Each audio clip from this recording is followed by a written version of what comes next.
Alright, this is Big Boss from Foxhound Woods Ball, coming to you from Fort Lauderdale, and from my blog page at outerheavenpaintball.blogspot.com.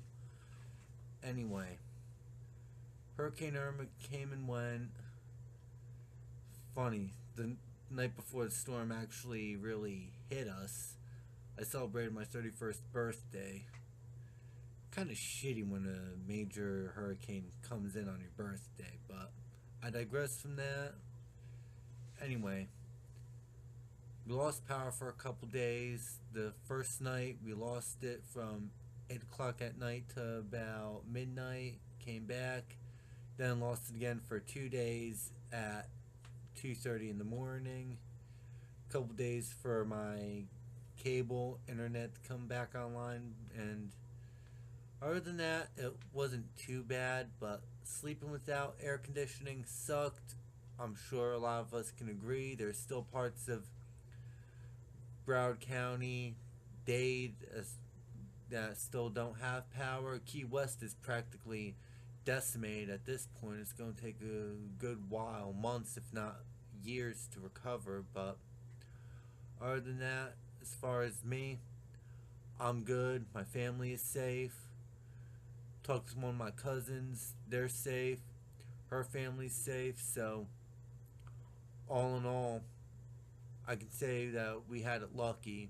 Now, being without power for 2 days, I'll admit, sucked. And like many of this generation, we are quite technologically dependent. A lot of us are cell phone addicted. We like our smartphones. We love being on social media, posting, sharing stuff. And being without that for 2 days, it was kind of shitty. Even with cell phone networks, a lot of the towers were inoperable following the storm for a few days, so we could barely get signals out, and it's been hell trying to receive signals, send stuff. It's aside from that, during those 2 days, my real solace, my real means of keeping myself occupied was my iPod. Now,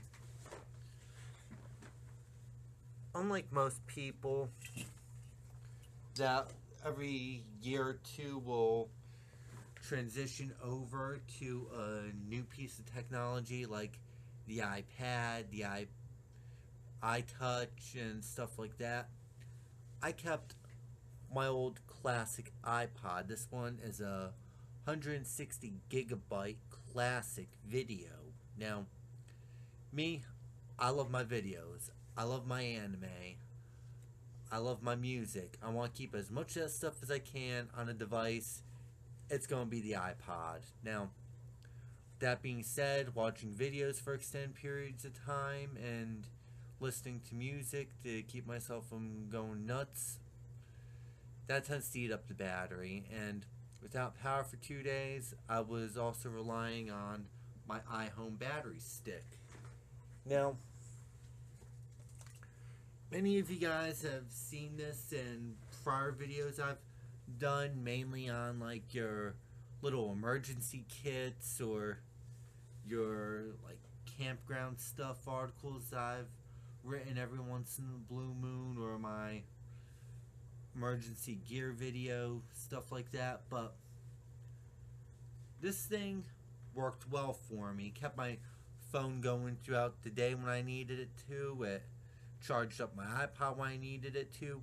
The bad thing is, this requires a charge itself. You have to plug it in. You have to plug the USB cord into a AC plug and plug it into the wall. Now, this does work, but it's dependent on another power source in order to keep its charge going. Now, prior to the storm, I bought this item, and it actually came the other day. I bought this thing. This thing looks like a smartphone, but it is not a smartphone. This thing is a battery pack. This thing is a solar-powered charging unit. It's got its own internal battery, high voltage capability. It's got a built-in flashlight with several features, but going through it, the on button would be right here. Click it on. This shows this has good charge. Click it twice. I got a flashlight. Click it again, a little lower. Click it twice, turn it off. As you can see, turn it on, turn it off, but this also has several settings. As you can see, lowered the intensity of the light. Got an emergency strobe on here to mark position if you need to. I could also, as you can see, signal Morse code with it, so that way in the event of an emergency, if you need to do an SOS, you've got it. This thing has several settings for that light, so you've got a built-in flashlight and distress beacon if you need it. Rudimentary navigation. You've got a little magnetic compass in here.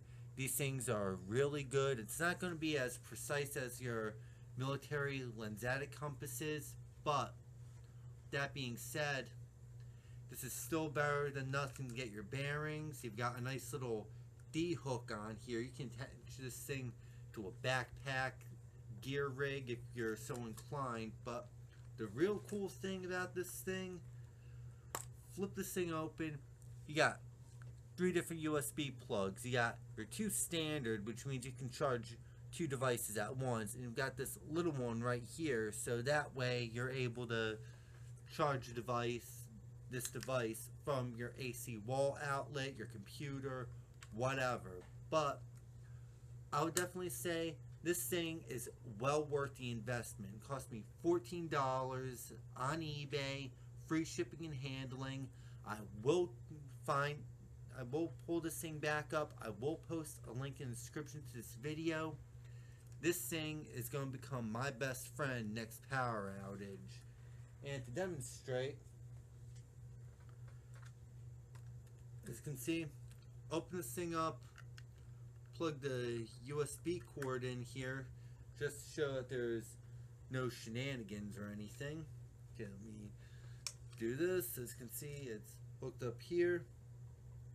And now, plug it in. And it should be charging.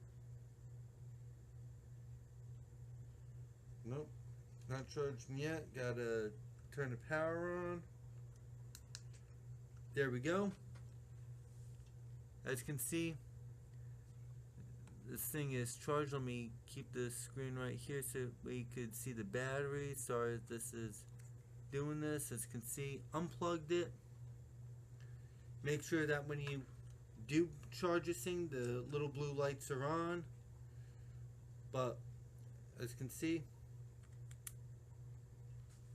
plugged in, and it's beginning to charge. This thing does automatically turn itself off to conserve power, but as you're charging a device, this should stay on, and with the light that you get either from direct sun or some other type of light source, this should charge it almost indefinitely and give you close to a complete charge. Now, as I said, you can do 2 devices at once, so my home charging cord, as you can see, plug it in, and voila! This thing is also charging. I got 2 devices charging from at once on here. So the beauty of this thing is you can actually keep this thing in the field for all your basic survival needs, all your basic camping needs.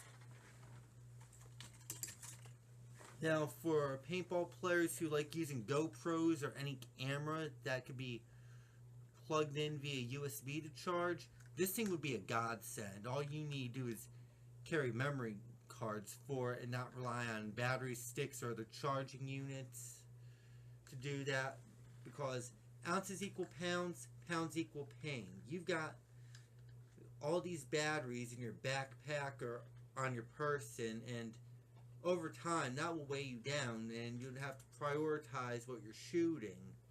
Well, why not just carry something like this, keep it on your gear rig somehow, plugged into the camera if you could run the camera while it's charging, and there you go. You have an instant unlimited battery life.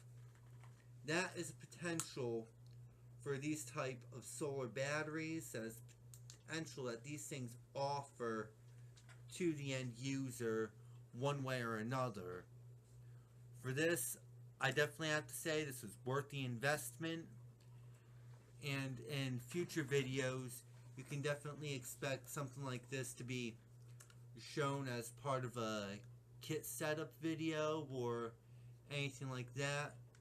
And you can catch a written version of this over at outerheavenpaintball.blogspot.com. I will post a link in the description to this video, as well as links to our friends at Acid Tactical, who I am proud to work with, by the way, as well as the link in the description to the video to where you could get a item exactly like this. And this is Big Boss, and I'm out of here.